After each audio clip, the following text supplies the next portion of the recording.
யாத்ராகம புத்தகம் 3ஆம் அதிகாரம் அதனுடைய 5வது வார்த்தையில் இப்படி வாசிக்கிறோம்.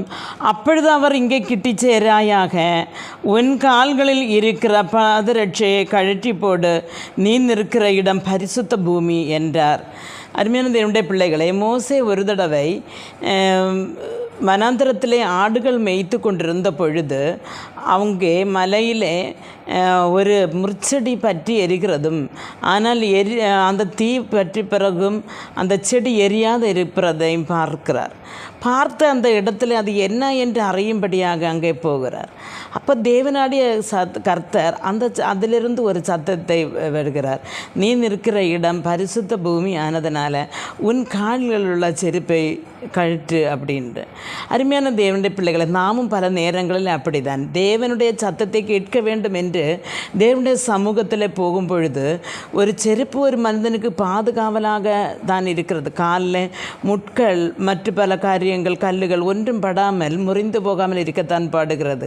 அதே மாதிரி நம்முடைய வாழ்க்கையில் நாம் பாதுகாவலாக வைத்திருக்கிற சில அந்தஸ்துகள், கல்வி, அதே மாதிரி அப்பா அம்மா, பிள்ளைகள், இப்படி நாம் யாரை நமக்கென்று வைத்திருக்கிறோமோ அவர்களை நம்முடைய வாழ்க்கையிலிருந்து நாம் மாற்றி போட வேண்டி வருகிறது.